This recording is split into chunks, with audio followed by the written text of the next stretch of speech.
नाम में आप सबको सलाम। आपको भी सलाम। खुदा यसु का फजल पर फजल आपके साथ और आपकी रूह के साथ हमेशा तक बना रहे।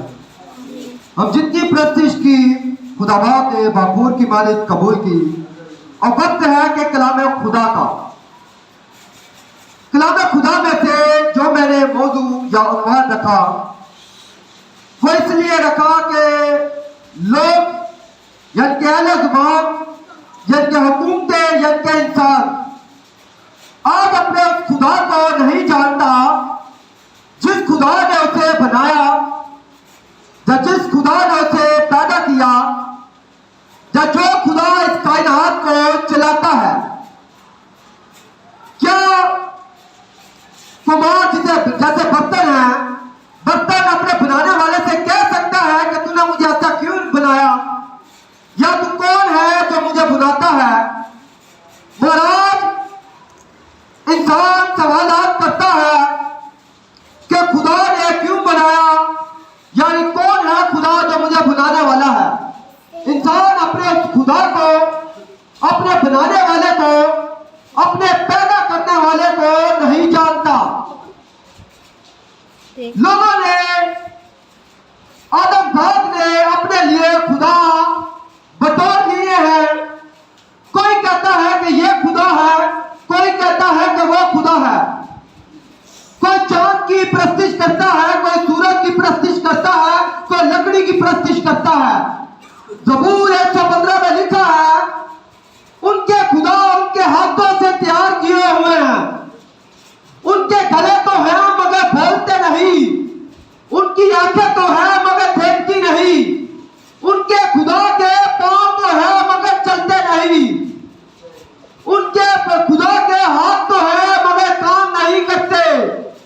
वो गूंगे बुद्ध हैं, उनके खुदा अंधे हैं, उनके खुदा जवाब नहीं देते, मगर लोगों ने अपने अपने लिए बना लिए हैं। याद रखें खुदा अपनी जाति के सबब से, खुदा अपनी कुदरती के सबब से खुदा है। खुदा को जरूरत नहीं कि कोई इंसान, कोई ठगी, कोई गुनहगार खुदा को खुदा साबित करे या कहे कि ये खुदा है। खुदा अपनी कुदरती के सबब से खुदा है। खुदा ने अपनी कुदरत ऐसे जाहिर की इंसान पर कि इंसान को पता चले कि कोई इस दुनिया को बनाने वाला है, कोई इस दुनिया को चलाने वाला खुदा है। इब्तिदा में जैसे सूरज चांद सितारे बनाए गए, सब कुछ वैसा का वैसा है। जैसे समुद्र बनाए गए, जिस खुदा ने समुद्रों को बनाया और इसकी मछलियों को बनाया, याद रखें वही खुदा है, वही आसमान और जमीन का खालिक और मालिक है। अगर हम उसके अलावा किसी की प्रस्तिश करते हैं तो मैं समझता हूं कि उस खुदा की आप प्रस्ती नहीं करते, बल्कि आप बुत प्रस्ती करते हो। अगर खुदा की जात के अलावा अगर किसी और जात को सजदा करते हैं। एक बच्चा जब बड़ा होता है, अगर अपने बाप को बाप ना बोले तो मैं समझता हूं बड़े अफसोसनाक बात है।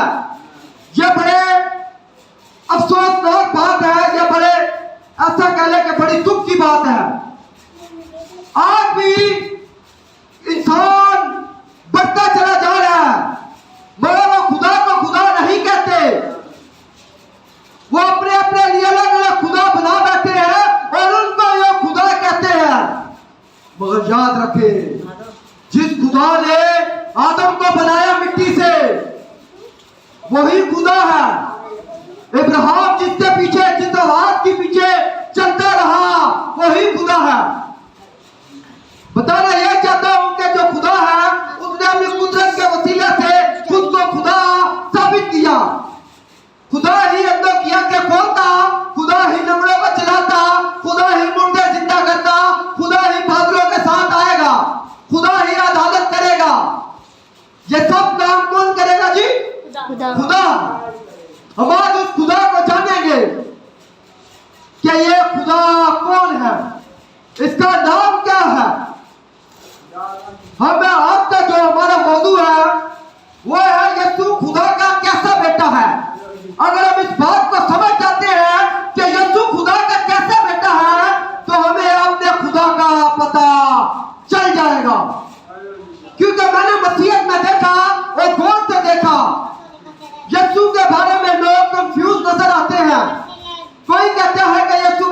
नहीं, कोई कहता है यीशु बेटा है, कोई कहता है इंसान है, कोई कहता है खुदा है। अब मसीहत के अंदर ही यीशु के बारे में लोग ठीक से ना जान सके, जैसे खुदा को अब तक ठीक से ना जान सके, और कई खुदा अपने अपने लिए बना लिए और उनकी परस्तिश करते चले जा रहे हैं, करते चले जा रहे हैं। मगर याद रखें, अदालत के वक्त आप जिस खुदा को देखेंगे, मैं उस खुदा को आप पर जाहिर करने का हूं। जो खुदा अदालत करेगा मैं उस खुदा के बारे में आपको बताने को हूं।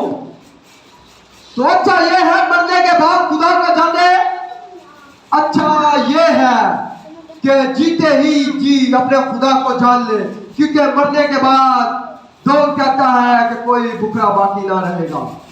कौन है कब्र में तेरी हमद करेगा, कौन है कब्र में तेरी सदा करेगा। कब्र में तौबा का मौका नहीं, तौबा का मौका खुदा को वाहिद खुदा जानने का मौका आपको अभी है। अभी आप उस जात को, उस वाहिद खुदा को जान सकते हैं। तो अपने मौजू की तरफ बढ़ते हुए कलाम मुकद्दस में से चंद आयात, चंद हवाला जहां देखेंगे कि यीशु खुदा का बेटा तो है, मगर यीशु खुदा का कैसा वाला बेटा है। क्योंकि कलाम मुकद्दस में आदम को भी खुदा का बेटा कहा गया, बनी इस्राइल कौम को भी खुदा का बेटा कहा गया, इफ्राइम को भी खुदा का परोठा कहा गया। और इंजील मुकद्दस में जो खुदा के सुलह करवाते हैं, यानी कि जो आपस में सुलह करवाते हैं, इंसान की सुलह करवाता है, वो भी खुदा के फर्जंद हैं। और यूहन्ना के इंजील पहले अध्याय में देखे, अध्याय में भाग में देखे तो लिखा है जिन्होंने खुदा को कबूल किया उसने उन्हें खुदा के फर्जंद होने का हक बख्शा।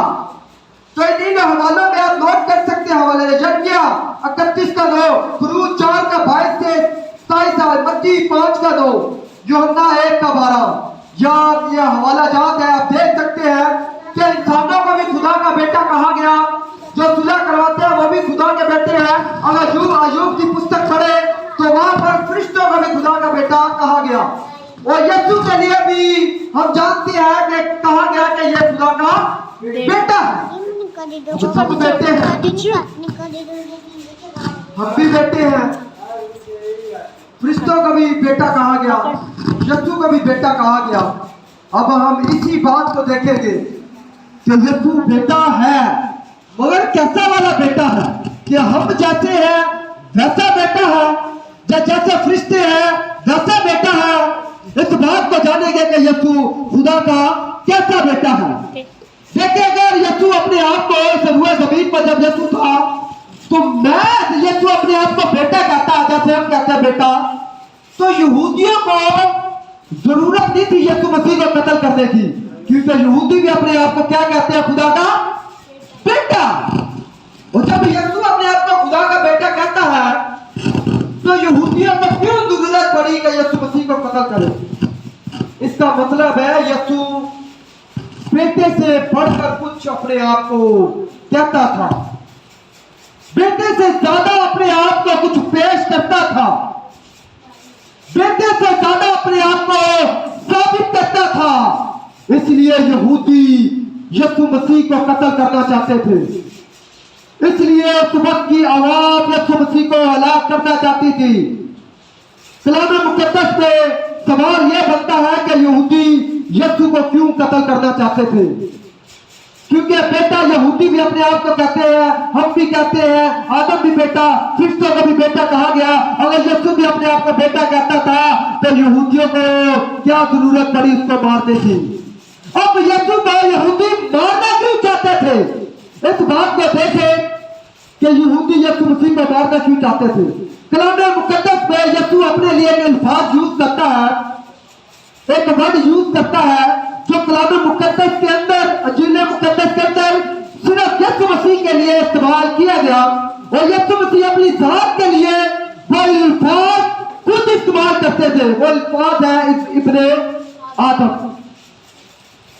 इब्ने आदम अपने लिए यीशु इस्तेमाल करते थे। हम जानेंगे कि इब्ने आदम यीशु अपने हक पर क्यों इस्तेमाल करते थे और कब कब ये अल्फाज यीशु इस्तेमाल करता था। हम एक मरकज कीजिए उसका दूसरा बाब, मुकद्दस मरकज की इंजील उसका दूसरा बाब 27वीं से 28वीं आयत देखेंगे। जी अगर कोई निकाले तो पढ़ सकते। मुकद्दस मरकज की इंजील दूसरा बाब 27 से 28। यहाँ कलाम खुदा में लिखा है, और उसने उनसे कहा कि सब्बत आदमियों के लिए बना है, न आदमी सब्बत के लिए, बस इब्री आदम सब्बत का भी मालिक है। और पैदाइश में देखे सब्बत के दिन को बनाने वाला कौन है? खुदा। और क्या यीशु इधर कहता है कि सब्बत को बनाने वाला, सब्बत के दिन को बनाने वाला और सब्बत के दिन को मुकर्रर करने वाला, उस वक्त उस घड़ी को चांद सूरज बनाने वाला, उसका मालिक मैं हूं। यीशु कहता है मैं हूं सब्बत का मालिक। फिर मरकज के इंजील उसका दूसरा बाब उसकी 10वीं आयत देखे तो यीशु कहता है मैं वो हूं इब्ने आदम को गुनाह ज़मीन पर गुनाह माफ करने का इख्तियार है। अब यीशु गुनाह भी माफ कर रहा है। यीशु कहता है कि सब्बत का मालिक भी मैं हूं। और लिखा है, सब जानते हैं अलग ज़बान कोई किसी मजहब का हो, सब जानते हैं कि कोई खुदा आने वाला अदालत के लिए। मरकज के इंजील 13वें बाब उसकी 26 से 27वीं आयत पढ़े तो यीशु कहता है मैं पाप फरिश्तों के साथ आने का हूं। मैं आऊंगा अपने पाप फरिश्तों के साथ और दुनिया के कोनों कोनों से हर एक इंसान को जमा करेंगे फरिश्ते, और मैं दुनिया की अदालत करूंगा और कोई खुदा नहीं। ये कहता है मैं वह खुदा हूं जो पाप फरिश्तों के साथ आऊंगा, मैं ही अदालत करूंगा और कोई अदालत ना कर पाएगा, क्योंकि जिन खुदा को तुम मानते हो वो तो मैं मिट्टी के अंदर है, मगर यीशु की जात ऐसी जात है वो मिट्टी के अंदर नहीं। अगर वो खाक होता तो खाक के अंदर रहता, मगर वो खाक ना था। वो तीसरे दिन अपने कौल के मुंह पे, अपने वादे के मुंह पे जी उठा। इसी सबब से खुदा है, दुनिया के खुदा।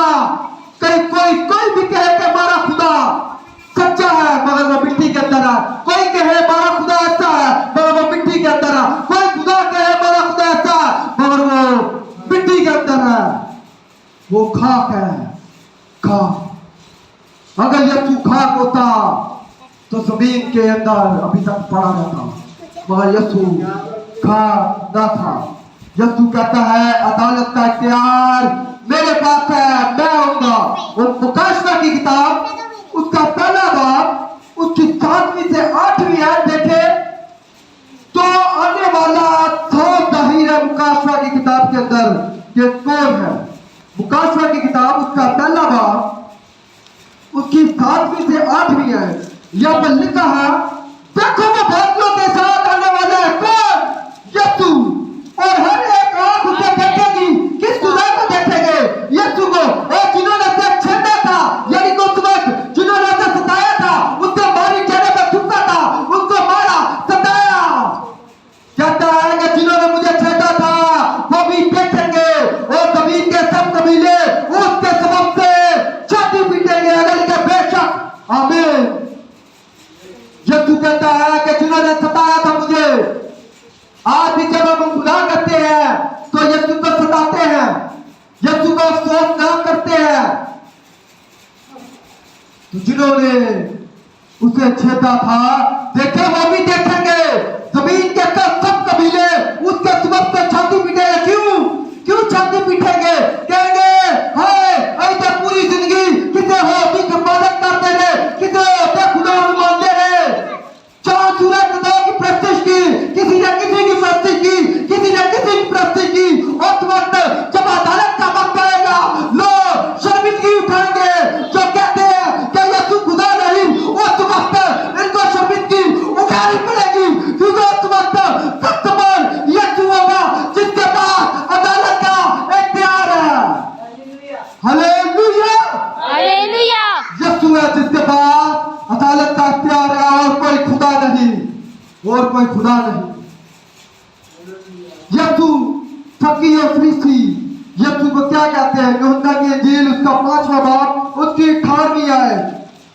ना वो सबत का, यानी कि यहूदी कहते हैं कि तू सबत का हुक्म तोड़ता है।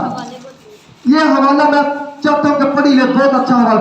वो कहते हैं यूहन्ना की इंजील 5वां बाब इसकी 18वीं आयत। यीशु अपने आप को क्या कहता था? किसके बराबर बताता था? जी निकाल लिया तो पढ़े। इस सबब से यहूदी और भी ज्यादा उसे कत्ल करने की कोशिश करने लगे कि वो ना फकत सबत का हुक्म तोड़ता बल्कि खुदा को खास अपना बाप कहकर अपने आप को खुदा के बराबर बनाता था। खुदा को खास अपना बाप कहता था यीशु, खास अपने आप को बेटा कहता था यीशु। और ना बस यही नहीं लिखा है, वो खुदा के बराबर अपनी जात को बनाता। क्यों? क्योंकि वही खुदा था। यहूदी इसलिए कत्ल करना चाहते थे, बेटे के सबब से नहीं, बल्कि अपने आप को खुदा के बराबर बनाता है ये शख्स। क्यों वो बनाता था? क्योंकि वो था जो कहते हैं ये तो खुदा नहीं। उनसे मेरा सवाल ये है कि ऐसी कोई बात बताए जो खुदा कर सकता है, यीशु नहीं। खुदा मुर्दे जिंदा करता है, अंजील मुकद्दस पढ़े, यीशु भी करता है। खुदा अंधों को दिखाता है, अंजील मुकद्दस पढ़े, यीशु भी दिखाता है। खुदा लंगड़ों को चलाता है, अंजील मुकद्दस पढ़े, यीशु भी चलाता है। खुदा हवा में यानी कि समुद्रों पर इख्तियार रखता है। जब कश्ती का वाक्य पढ़े, जब यीशु के शागिर्द उसके साथ होते हैं तो लिखा है उसने हवा को डांटा, उसने पानी को डांटा, वो पानी और हवा थम गई। जो खुदा कर सकता है वही एज इट इज, यानी कि कोई बिंदु, यानी कि जो कोई शोशे का भी फर्क नहीं, कोई शोशे का फर्क नहीं। जो खुदा कर सकता है वही यीशु कर सकता है। इसलिए यहूदी उसे कत्ल करना चाहते थे, क्योंकि अपने आप को ये इब्ने आदम कहता है, अपने आप को इब्ने आदम कहता है। वो खुदा के बराबर अपनी जात को करता है, उसके लेवल में करता है, उसके बराबर करता है, उसके कद तक करता है। यीशु अपने आप को खुदा के, अब इब्ने आदम यीशु मसीह अपने आप को क्यों कहते थे? ये प्रोफेसी थी, ये लिखा गया था कि जो आने वाला होगा अपने आप को इब्ने आदम कहेगा। ये क्या लिखा? कहाँ लिखा? दानियल की किताब उसका 7वां भाग उसके 13वीं से 14वीं है। दानियल की किताब उसका 7वां भाग 13वीं से 14वीं है। दानियल रोया में देखता है कि मैं रोया में क्या देखता हूं कि मैंने एक शख्स को देखा, वो बादलों के साथ आया। मैंने एक इंसान नुमा शख्स को देखा, वो बादलों के साथ आया। और उसके आगे जमा किए गए, किसके आगे? जो आदम जात का देखा। और यीशु कहता है कि वो जो दानियल ने देखा वो इब्ने आदम, वो आदम जात मैं हूं। यहूदियों को पता था, क्योंकि यहूदी इस किताब से वाकिफ है, दानियल की किताब से वाकिफ है। उन्हें पता था कि ये जो कहता है, ये तो अपने आप को, जो दानियल ने रोया में देखा, ये अपने आप को वो इब्ने आदम कहता है। जो